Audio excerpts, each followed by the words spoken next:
here from Lafayette, Tennessee, U.S. of A. All you folks out there in Egypt and the Muslim Brotherhood, I got one thing to say to you. That's what I think about it. We get our F-16 fighters and $500 million, and you know, you gotta love our current administration. And did you realize our current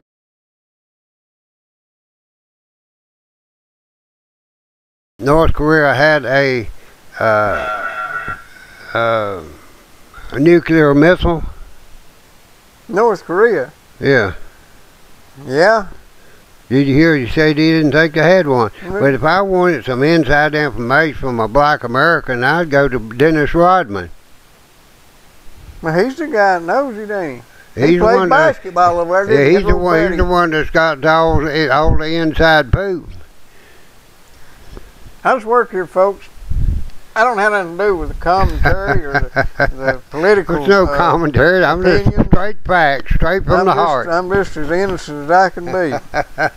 Yeah, we want to welcome you. You know, we got a lot of interesting things. I want to welcome Leo over in the Elk Valley if you've tuned in yet, and appreciate you coming by the other day, and look forward to you coming by for future visits. Hello, Leo. Yeah.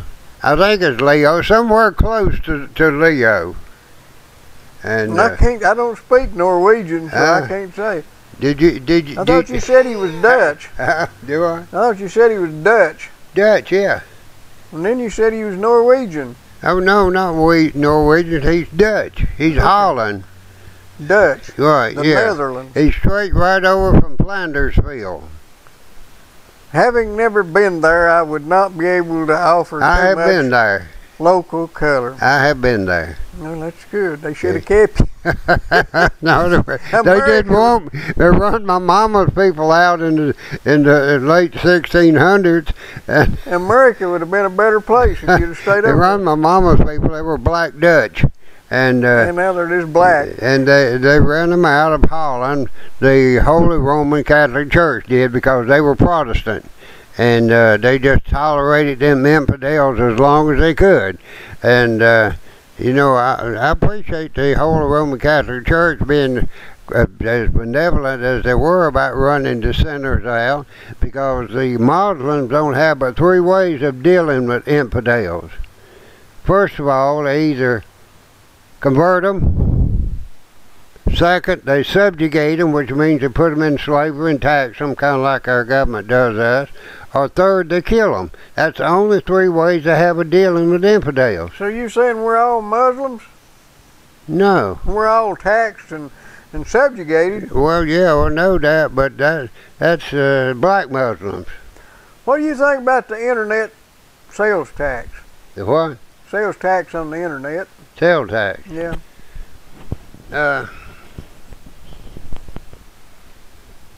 I think that if you have a sales tax, that it should apply to internet sales.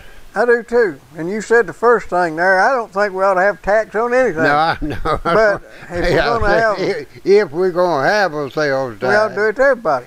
Right. But I do think that if you've got a little old internet store that takes in $300 a month, they shouldn't burden you with the paperwork of sending tax to 50 states. There ought to be a lower limit on it. So, I mean, like today, I sold some steel. Okay. I got the government, I got the state $49, and I got me $25. Right. Okay. Well, if I had to do that all day long, I wouldn't be doing it. It just ain't worth the aggravation. Right. Well, you've got some people that might have a little old something trying to start an internet business. I think they ought to be a target. If you sell $1,000 a month, and I don't think you ought to have to fool with the sales tax, because you may have to send it to 50 different states. The paperwork would be more than on both ends. The paperwork on both ends is not going to justify the expense. But if you're doing 10,000, then most likely you're doing it, most of it in just a few states. It's not likely you're going to do 500, 300, $200 in every state. It's not likely you're going to do that. But so it ought to be a place where the paperwork does not cost more than the tax. All right, now let me ask you something. You're saying and assuming, I think, that the sales tax would be charged at the point of sale. Yeah. Okay, not at the point that it originated. At the consumer level. Yeah, on the consumption end. Yeah. You know, you got a point there. I don't see why we can't just tax it in the state where the sale's actually made, and that'd solve all the paperwork problems, and that would get a lot of help from these states for these startup internet businesses too. Well, but then most of your internet business is going to locate in the state that has the cheapest. That's my point. Yes, you'll have the cheapest. Would you like to have all of Amazon and eBay doing business out of, well, wouldn't be doing it out of Tennessee.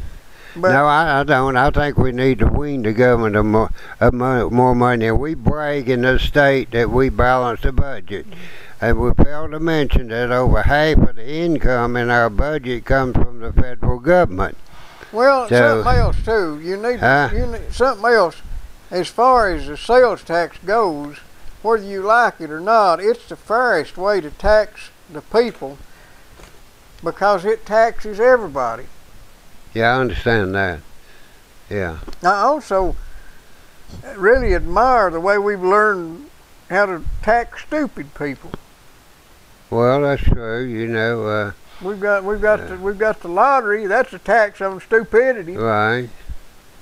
Well, you take when the federal government issues $700 SSI check at the first of the year. You've got first of the month. You've got to realize that the state of Tennessee is going to make $70 off of that. Do they charge sales tax on food stamps? No, on food stamps. I'm just talking about SSI check. But they do tax food stamps. Huh? They don't tax food stamps. Oh no, no tax on food stamps. Not only do they get to eat free, we got to pay the road for them to get there. All right, now let me tell you how these things work. I know of someone who has prescribed 5 Roxys per day by his doctor. Yeah. He takes 2 of them and sells 3 of them and has $2,700 a month income.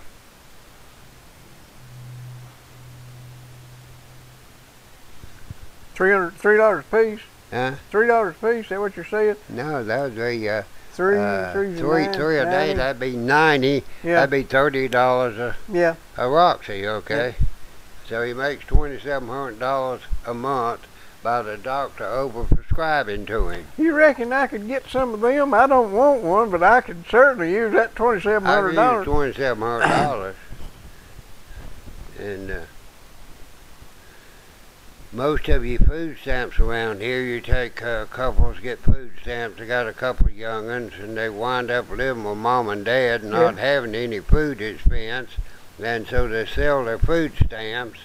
And I know of a couple that has 4 young'uns to get over $1,000 a month in food stamps, and anywhere from the 15th of the month on, their neighbors have to feed the young'uns because there's nothing in the house. They sold all the food stamps. Yeah, I know it. But that helps the hard-working fella that's got a buddy that gets food stamps so he can buy them and get his food at half price. Yeah. Yeah, they can do that, but you know, it's not working out the way it intended to. You know, they were putting 10,000 people a day on food stamps right up before the election. Well, now, whenever they run out of unemployment, they put them on disability. Yeah. Well, I believe it was March. It was in March or February, one month or the other, where we created 80,000 jobs. Yeah. And then put 81,000 people on disability. Yeah. Now, I had a lady, and I appreciate the sales business, come in to buy walkers yesterday, I believe it was. And says, we're trying to help somebody get on disability. I said, yeah, before you go before the hearing board, I said, you need to actually put them in a wheelchair and wrap them up with bandages. Because that's what they're doing, trying to make a case for this person to get disability. And if the truth is known, most of the people who are on disability here are working. Yeah, I know it. And I can't work on making money under the table. Pay me under the table because I don't want to get my check cut off. Just like I tell everybody gets a check, I said, look, I said, they're talking about they couldn't hardly make ends meet on a check. I said, look, I said, the first of the month, you're $600 ahead of everybody that don't get a check. Yeah. And that's very true. We have we got a system here that's going to destroy us. Yes, sir. And it is destroying us. And I still don't think it's necessarily right nor constitutional for the government to take my money and give it to somebody else. Well, I don't think it's right for them to take my money and give it to somebody else either, but I think it's all right for them to take your money and give it to me. Well, yeah, I'd just like to be able to keep mine. And, yeah, we got a real bad situation here in this country. And the thing about it is, these people who are drawing these checks, they have no idea of what the capitalist system is. I've had an at-length discussion with someone that not educated but smart enough to discuss things, and I finally got them convinced that stealing is stealing, and they thought that it was okay to take what they needed. And that's the way they've been raised. Yep. So that's the way the school system has raised them. You take what you need.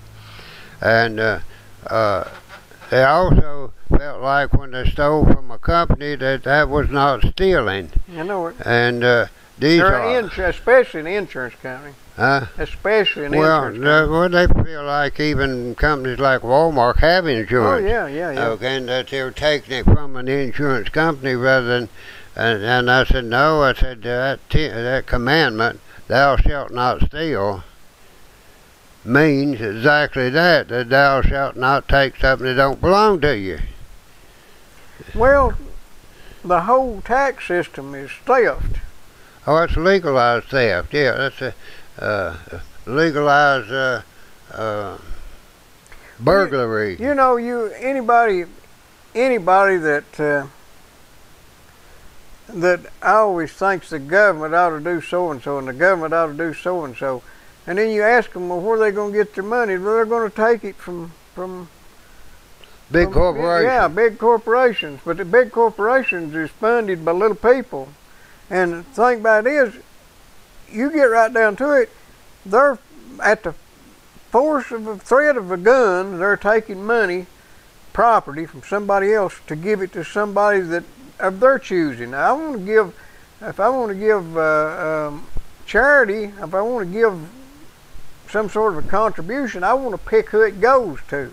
Well, the only way you can really stop it or curtail it, even though I think America is a benevolent country, you know, and even the people are, and we have a history of giving as a people as well as being taken from.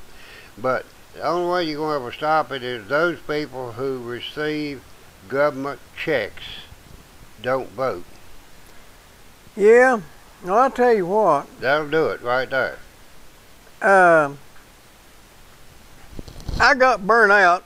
I mean, I always felt guilty if, you know, you go through a line, a checkout line, and they say, want to give $1 to feed so-and-so, and I always give $1. And this past Christmas, I got plumb burnt out on that, because every grocery store I went to asked me to contribute to somebody hungry when I had just watched somebody leave with a cart of groceries that I'd helped pay for, and I'd having to pay for mine too. And I've got real hard-hearted. I don't give nobody nothing.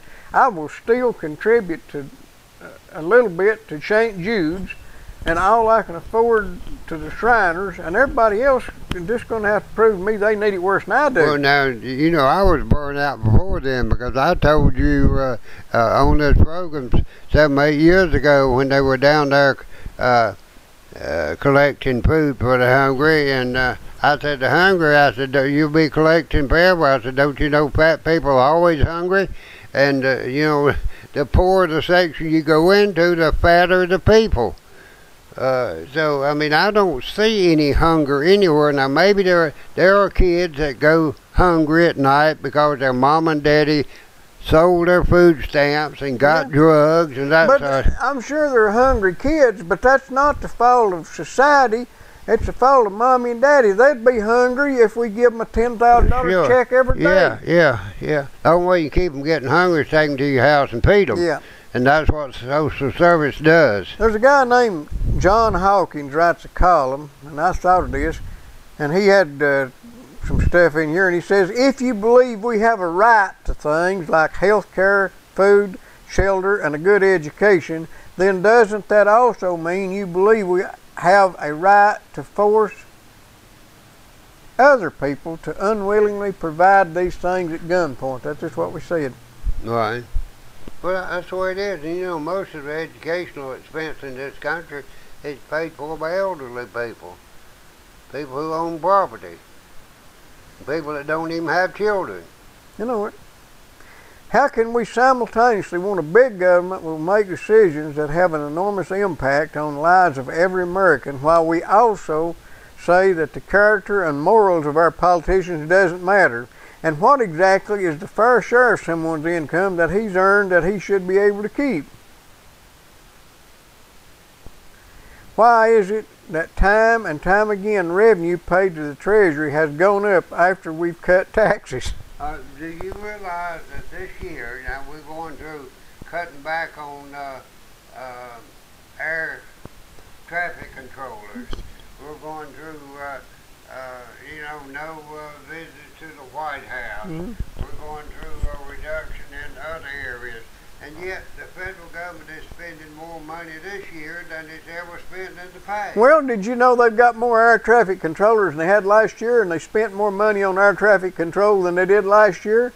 I'm not saying that, I mean, if they're not able to fund it, it's because they're not able to manage it properly, because the money is there. Right. If we could fly airplanes last year, we ought to be able to fly them this year, and we ought to be able to land them safely and do everything we did last year, because we got more resources than we had before. Well, what they're not really telling you also, that due to mergers, due to better management, that the aircraft industry is flying less flights and handling just as many people. And you don't need the less flights you have, the less the need for air traffic control. If corporations are so awful, greedy, and bad for the country, then why shouldn't we be celebrating when they decide to close their plants here and move overseas? Well, you know, people don't understand. You know, they think when they say they're going to tax corporations, you have to realize we have the second highest corporate tax in the world. Okay? Also, corporations, you know, they think corporations are some big person that owns that corporation, even though you have some large investors, some wealthy people who invest in them, but most of the corporations are owned by pension funds, Yeah. They are owned by municipal workers, pension funds, by teachers fund, and elderly people who have invested their money in these corporations, and they're talking about the profit of the corporation. Most of the profit the corporation makes is paid back out to its shareholders. Well, the whole point is, you're going to tax corporations because they're big and impersonal and all that, but like you said, you tax the corporation, and what they have left over after taxes, they send out to the shareholders, and then they tax them again. Right. So there's double taxation on a corporation already. Right, exactly right. And by the way, if that corporation loses money and them investors don't make nothing or lose their investment, the government don't come in there and make it right with them. Well, not unless you're Goldman Sachs now. Well, unless you're that guy out there, fella up there with Pennsylvania governor. Goldman Sachs or AIG. Yeah. You know, whatever. That guy up there misplaced $1 billion up there. Corzine, was that his name? Yeah, Corzine. He was the former governor of Pennsylvania. Maryland. Yeah. Well, no, New Jersey. Yeah. Well, he misplaced $1 billion. $1 billion. He never has been held accountable. No. Ain't bothered him. He had some little church secretary embezzled $20,000-$30,000. They put her in jail, and John Corzine misplaced $1 billion. Well, you know, they say that if you steal a little, they put you in jail, and you steal a lot, they make you king. Right, yeah, it's true. Because that's the way kings got there, is they stole everything. Right, sure. I guess that's true. You know, well,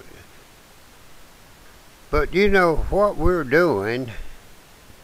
We're sitting here preaching to the choir. Yeah, no way. All these people who are ought to be listening or here or probably watching Wheel of Fortune. Yeah. Very few of them will watch Jeopardy. They don't understand the answers. Huh? They don't understand the answers. How can you understand the question when you don't even understand the answers? Yeah. You know, and so we're somewhat preaching to the choir. I don't know what we'll. On the state level, the state's supposed to control education, and we need to come down hard with a viable program for charter schools.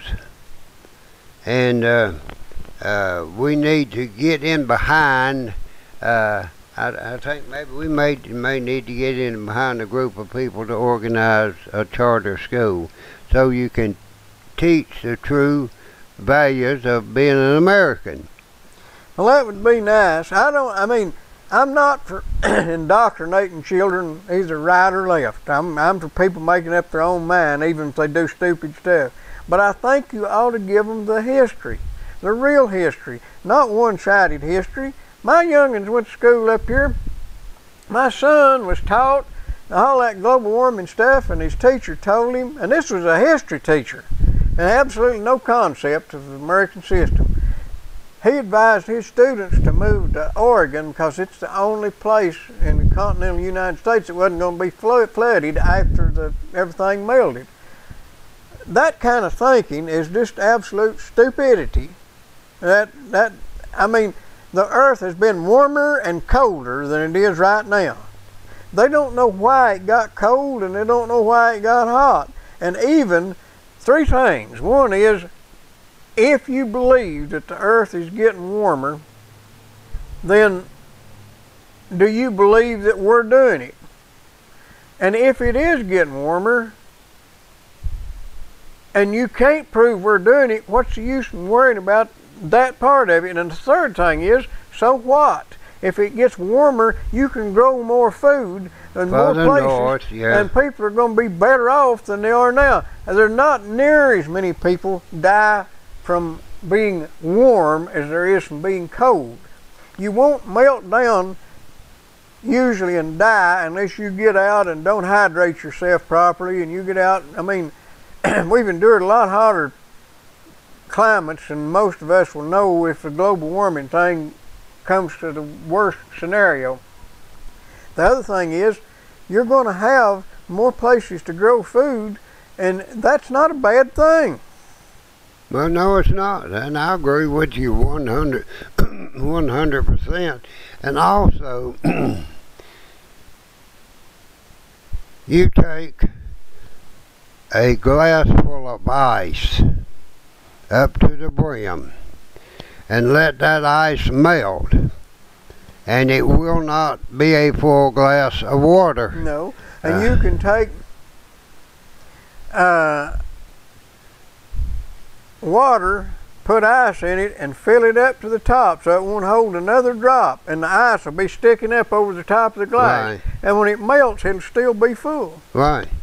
Yeah, yeah. So that means that there's nothing on the North Pole going to add to the Well, the North Pole, of course, is an ocean frozen over. Now the South Pole, if you melt it, you'll have some. Possibly, but did you know that the ice in the South Pole is growing? Yeah, but they say that's because of global warming. Oh, yeah. Because it's melting down underneath and causing it to freeze again on top. Right. Okay. Yeah. It's so always it's always warmer down underneath, and also the global warming that is causing that is coming up rather than coming down. Yeah. That's the way it always works. That thing, everybody knows that ice melts from the bottom up. Yeah, sure. Yeah. I mean, that's why whenever you've got a house up here with snow on it, it'll melt and slide down. It's warming from the bottom up. Well, now under global warming, scientific ideas, the ice will rise and come up and cover the house. Well, yeah, I believe that's right. Yeah. You know, if ice didn't float, there wouldn't be any life on Earth. What? If water was not one of the few things that increases in volume when it freezes, Why? there wouldn't be any life on Earth. Why? Well, if you believe what they tell you, life couldn't have developed if things had froze from the bottom up. Why? Because you had life able to exist underneath the ice during the cold periods. Why? I don't know if it's true or not, but I do know that ice is one of the few things that gains in volume when it freezes. No, water gains in volume, not ice. Well, you know what? Well, actually, it also gains in volume when it heats. Yeah, I call it steam. Yeah. Well, no, you just heat up a certain amount of water. Yeah. Bring it to the boiling point, and it will expand. You know what temperature it has the least volume? 32 degrees. What? 4 degrees centigrade. 4 degrees centigrade. What is that? 4 H32 7.2 32 39.2. 39.2 degrees. Okay. All right. I wasn't aware of that, but water will not compact either. Did you know that? Most fluids won't. Huh? Most fluids will not. That's why hydraulic systems work. Will, but water absolutely will not. Well, I said most will not, and that's why hydraulic systems work. Oh, I know that. You take you let some water get into the cylinder of a car and see if a starter will turn it over. You can bend the rods. Yeah, that's very true. So, you know, I went through the scare in the 70s that we were going to freeze to death. I also went through the gasoline shortage, the fuel crisis shortage of the 70s under Jimmy Carter, which we not only had high prices, but we actually had a shortage here in the United States because of the OPEC embargo, and the Arabs that control the oil that's flowing out of the Mideast decided not to produce. But you know, I just can't get over the fact, I'm kind of jumping around a little bit here, that we have the world's largest known reserves of oil, largest known reserves of natural gas, and the largest known reserves of coal of all the rest of the nations put together. And yet we can continually send $800 and some billion a year to the Mideast for oil, when we could be keeping that here. Even if we didn't produce it any cheaper, we could still be keeping that money here. What temperature does water have its lowest volume? About 4 degrees centigrade. Right. I'm not sure what how that computes to Fahrenheit. Times 1.8, that'd be 4 degrees plus 4 is 32, 7.2 plus 32 It's 39.2. Oh, well, why do you plus 32? Okay, what temperature does water freeze in Fahrenheit? 32. What temperature does water freeze in centigrade? I don't know. 0. Okay. So you got to add that 32 back to it to get it at. Okay. Do you know what? At what temperature centigrade and Fahrenheit are the same? Minus 40.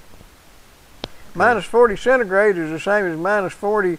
Of course, they call it Celsius. In other words, if you're in a well in North Dakota, it's minus 40. It don't make any difference whether you're.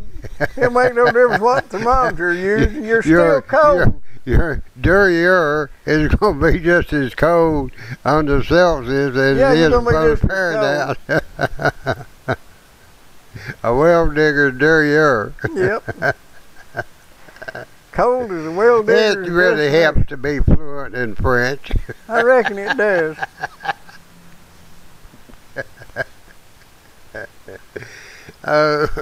I told you. So you looking at my magazine again? Yeah. How about that? You know there was a 15-year-old killed last night. When was it? Sunday night.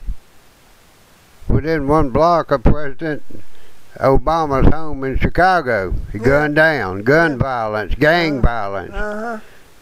Now, it looks like he'd be a little bit more concerned about that than he would be controlling. Well, you know, they said that them there people up there in Watertown was all just tickled to death that they didn't have to worry about none of their neighbors or themselves having any guns. Why? You know, I don't think that the people up there ought to have been all of them out there with shotguns running around looking at them guys. But I wouldn't have felt real good locking my house without somebody, some way to take care of anybody who wanted to come in that wasn't invited. Right, yeah. What I would have wanted would have been a little pump shotgun with 5 shells in it and sawed off, and then I could just aim in the general direction that I wanted to aim in. How many times did they shoot at that guy, that there shootout they had there where they killed the older brother? How many shots is fired? Lord, I forgot. I mean, there was a bunch. Well, do you reckon it's more than 7? I would think so. Well, if a man got a magazine that holds more than 7, has got too much ammunition. Right. Well, so they ought to put all them cots out there 7 bullets and not allowed to reload, so that guy could have bought his illegally and had all he wanted. Well, you know, the police are supposed to be firing in response to being attacked, okay? Yeah. So they done real good, them 2 women out there they were shooting hunting that cop killer in California. They got $2 million off of them. They got $2 million off of them. They should have. Anybody can't tell the difference between a 300-pound suspect and 2 women getting their car. You know, they ought to I hope they fired those 2 officers.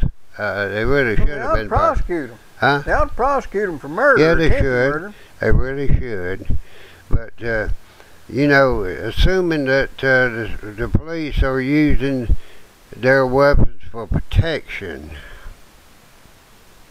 and they are allowed to protect themselves with large magazine guns, then it would hold to reason that a average citizen would be just as entitled to have large magazine guns for protection as the police would.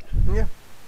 I mean, well, you take a cop with a vest on and a helmet and a shield and knee guards and everything. Why would he need more bullets than a common citizen being jumped on? Also, not to count the fact that there's probably 1 or 2 suspects with 30 or 40 officers shooting at him. Yeah, I mean, you know, so why do they need all those magazines if we got all those people? If they want 14 shots, just have them bring in another officer. That there SUV, that guy they stole off of, I reckon it's full of bullet holes, wasn't it? I mean, it looked like cheese and they got it. I bet so, you know, and but it's pretty good. If that 19-year-old hadn't have been wounded, he probably would have got away. Yeah, he had to limp into that boat. Huh? Had to limp into that boat. Right, and he left a trail of blood going into it, I understand. And but the only reason for this furor over guns is to eventually take guns away from the American citizens. That's the whole thing, because actually your elected officials are under oath to protect the Second Amendment. Now let me tell you what I think. I kind of detect a swing in political opinion lately. And I believe it started when Obama overplayed his hand on this sequestration. Part. Or as that there black congresswoman says, that's sequester, that's sequester. Yeah, that's right. Anyway, she's the one that said, go Gator, go Gator. I feel a change in attitude, and I think it's swinging back to the left.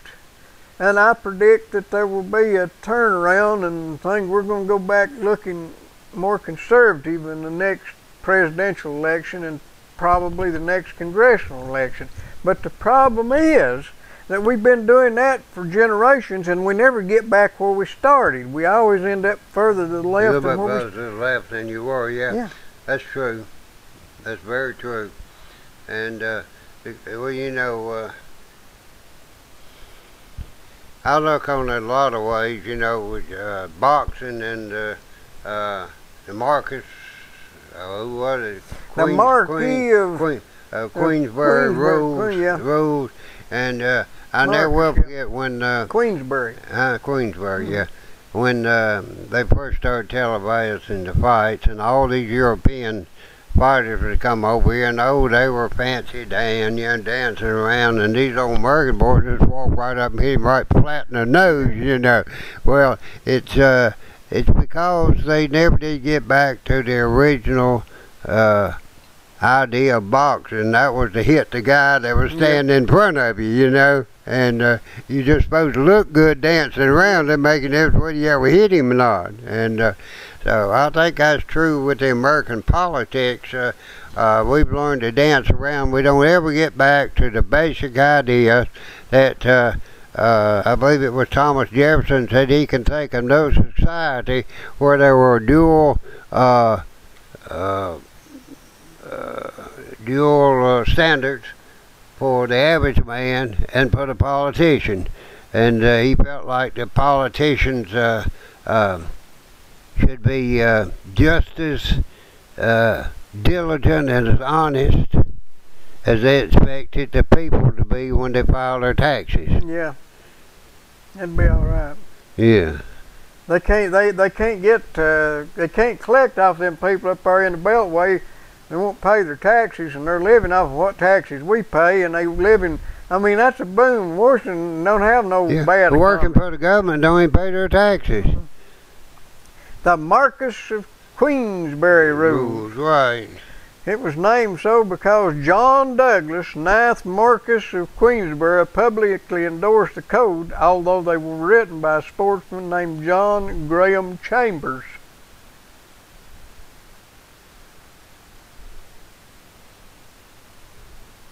Yeah, and I always thought that was so funny. There was the European boxers would come over here and they'd dance around. And one of these Italians or Irishmen, especially, what was his name? John Sullivan? Huh? John L. Sullivan? John L. Sullivan, yeah.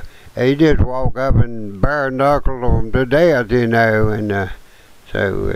Well, you know, the way they used to fight, a round lasted if somebody got knocked down. Yeah, that ended the round, yeah. Yeah, and then they'd get them back up, they'd go at it again, and they'd go 90 and 100 rounds sometimes. Yeah, I know. Well, you know, they're trying to make everything effeminate. And from football, you know, you can't use your head to butt anybody anymore, and... well, that's mostly to protect the head, the guy's neck that's doing it. Right, yeah. John L. Yeah, but I didn't think most of them football players, the way they're built, had a neck. Well, the fullbacks don't have necks. I didn't think they had a neck. John L. How about that?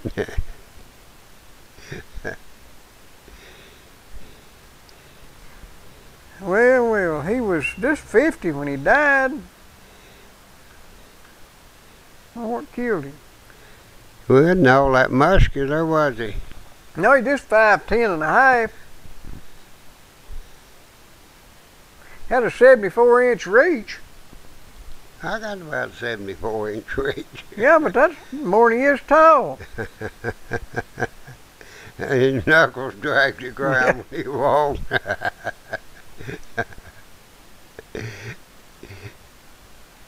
John L. Sullivan.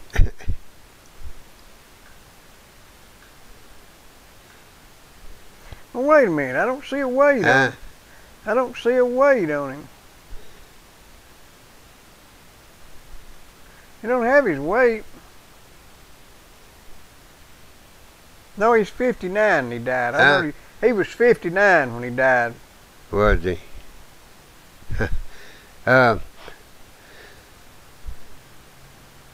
I remember when Max Smelling beat Jack Dempsey. Is it Dempsey? Is that who he beat?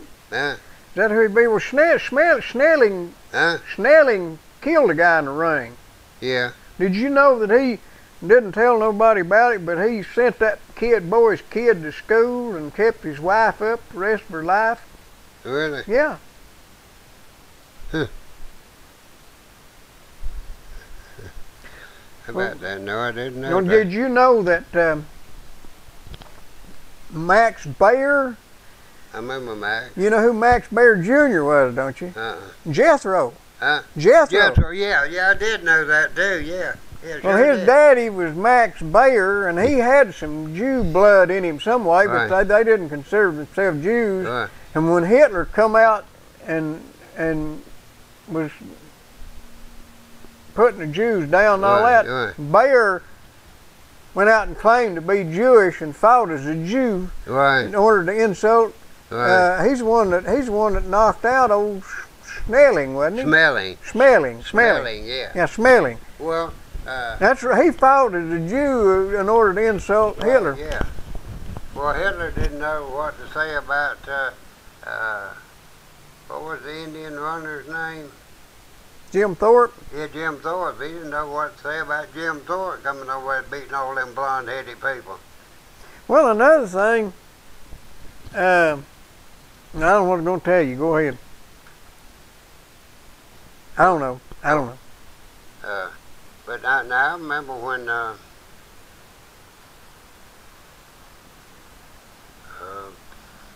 my favorite boxer, oh yeah, I know, Joe Louis, beat the German. Yeah.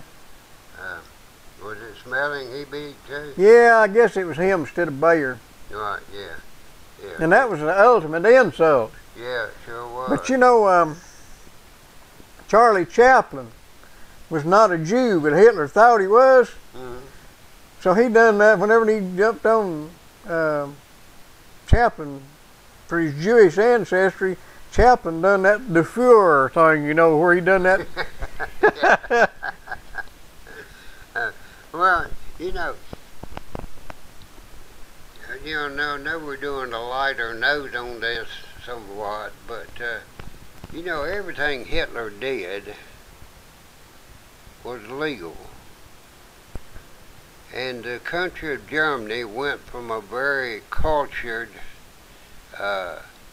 country, which it was before the First World War, came out of the Second World War with a heavy indebtedness as far as reparation payments were concerned, came into the 1920s and 30s in a worldwide depression, and they were willing to take on, let anybody that offered them a glimmer of hope take over their country, and that's exactly what they did with Adolf Hitler. But they've had a culture of not really having no any participation. Well, yeah, they don't have any sense of personal property and private property, and they always, everything is, they're just glued to the thinking that everything is the government and they're part of the conglomeration. So they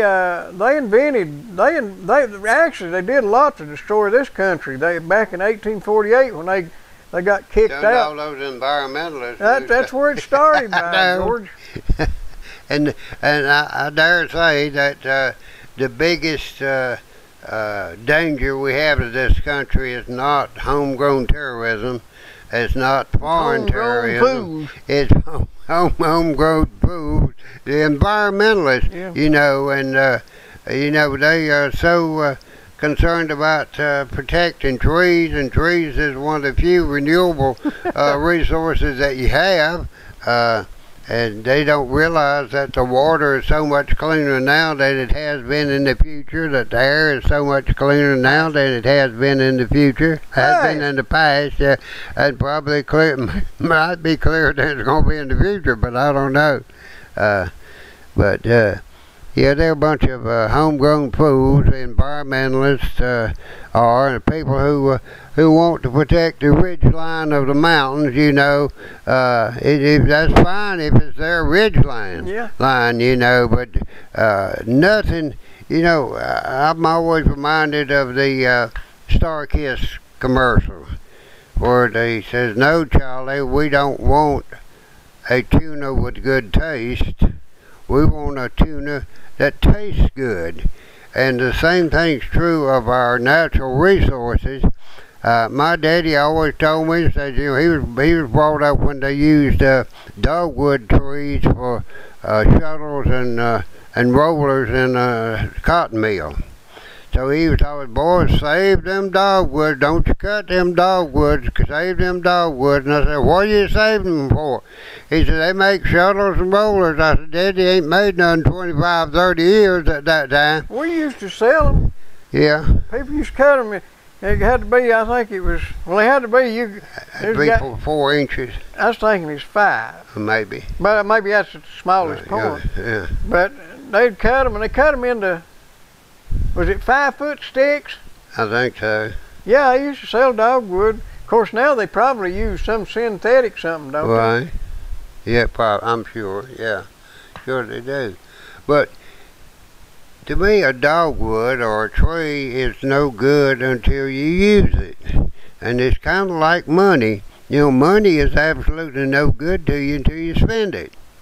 It won't even burn good. No, it doesn't burn good. It also carries germs. Sure. It wears your pockets out, and it causes you to have to worry about it. So if you go ahead and spend it, it makes you get up and go to work in the morning, don't it? The lack of it makes you get up and go to work. The desire for more of it. Oh. Well, I guess we ought to tell them about Dixie Concrete, who has the hardest concrete known to man, and we do appreciate their sponsorship. We also want to tell them that if they need to ride to the hospital or some sort of a medical transport system, they need to call Vital Care. That's 562-9370. That's what it is. Been in the ambulance business for over 40 years. They know what they're doing.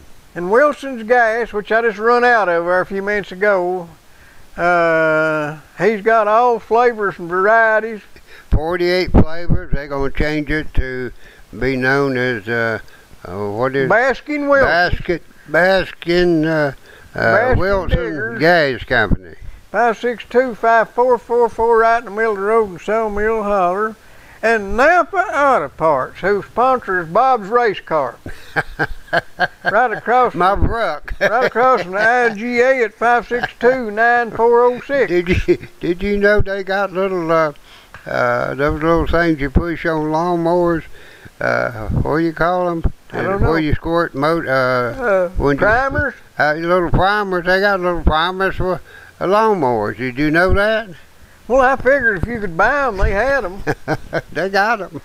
Need to get one for me to use of a morning. You got a good lawnmower? No, but I need a primer. Huh? I need a primer for me. Oh, I do too. Yeah, I do too. Coffee just ain't got what it used to have. I make a good cup of coffee. Well, that may be, but it ain't got the push. It don't work as good as it used to. I used to drink a half cup of coffee and stay up for a week. Now I can go to sleep for drinking it. Well, now, this is honest. I always drink a cup of coffee right before I go to bed. Well, they always said you didn't have much sense. I do. I drink a cup of coffee right before I go to bed. I had a roommate in college, and he'd keep a pot of coffee sitting there. We'd be up working calculus problems. He'd be sitting there, and he kept it bubbling. And he'd pour a little bit out in the bottom of the cup, about that much, and he'd suck it through his teeth and drink it. And if he missed a sip or two and it cooled off, he'd run it back through the pot and heat it up again. I mean, I don't think he had a taste bud in his mouth. And he'd sit there and drink that coffee, and I wouldn't fool with it because I wanted to go to sleep if I ever got time. And he'd drink a pot of coffee and lay down and snore and grind his teeth all night long. And I'd lay there and listen to him. Well, I live next. I had my roommate. Did you ever hear a groundhog grind its teeth? Yeah. Well, that's the way he sounded.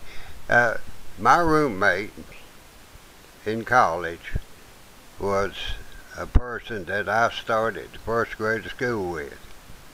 We went all the way through school together and went to college together. I'd been getting tired of him by then. No, we're still friends. They come up and visit us, and we go down and visit. I go down and visit them, and his birthday was April the 4th. If you're watching, Pete, happy birthday. Happy birthday. 4/4/1935. He is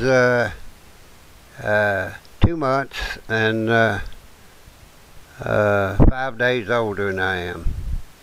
And he's in good health. Pete has never smoked. He has done a little drinking though. And he's in pretty good health for 78. I called the other day and he was down there in the woods with his chainsaw and his tractor, giving it a hard time. And so we've both been very, very fortunate. We started school together and we both had to work while we were there, so we both got in bed fairly early. But that bunch next door, which one of them was George Hamilton the Fourth. I don't ever remember whether you ever remember seeing him on television. No, but I know who you're talking about. Okay, George Hamilton. He wrote. Was next door, and when they got through studying, they'd play them blooming guitars and sing over there till 2 or 3 o'clock every morning. I don't know how in the world they were able to go. Well, I bet he made more money in his career than you made in yours. I bet he did too. He had a national television program on Saturday morning for several years there, and I went down to a class reunion at Chapel Hill. Yeah.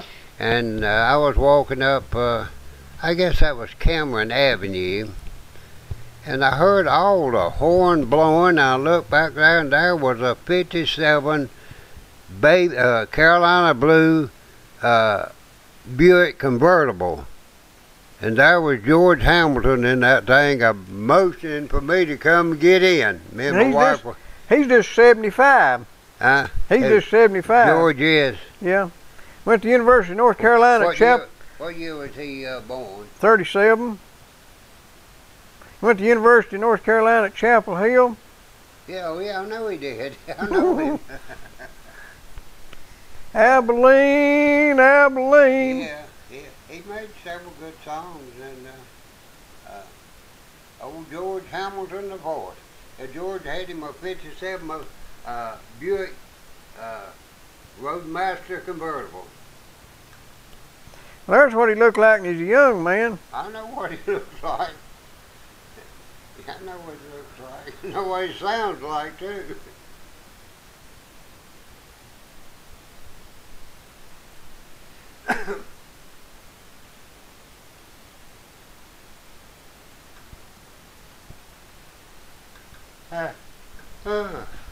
Well, you know. Still get sleepy having to think about them characters are raging all that.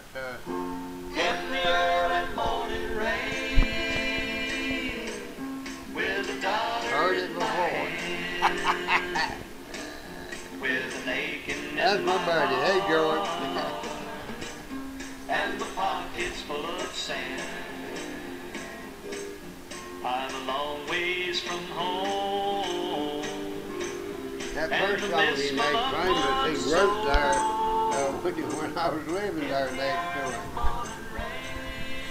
Which one? One on, I forgot something about Carolina and the Pine. Let's see here. That's it. He had Country Boy and Best of Abilene, plus more. This is albums. Folks, Abilene, me, you and your anyway. Let's see what we can find out about George Hamilton. Not to be confused with the one that's got the tan and lives down in Memphis. Not to be confused with the one that's got the tan and lives in Memphis. Yeah, I know. There's old George. How about that? Born in Winston-Salem, Yeah, George. he was a 19-year-old student at the University of North Carolina, Chapel Hill in 1956. When did you leave there? Huh? When did you leave Chapel Hill, University of North? I left Chapel Hill in 58. Well, he must have been a freshman. Yeah, he was, yeah. Hey, okay, while a student, 19-year-old student, in 1956, he recorded a Rose and a Baby Ruth. A what? A Rose and a Baby Ruth. Yeah, okay. I tell you who else, there was a little woman by the name of, she made it big too, that was there. Her name. I believe her last part of her name was D-double-E. Sandra D? No, it wasn't Sandra. Sandra looked too good.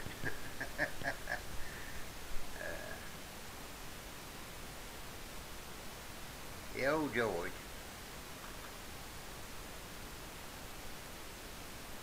Abilene, Abilene. Prettiest town that I've ever seen. Women there People don't treat you mean. Mean in Abilene. We better go, George. Huh? We better get out of here, George.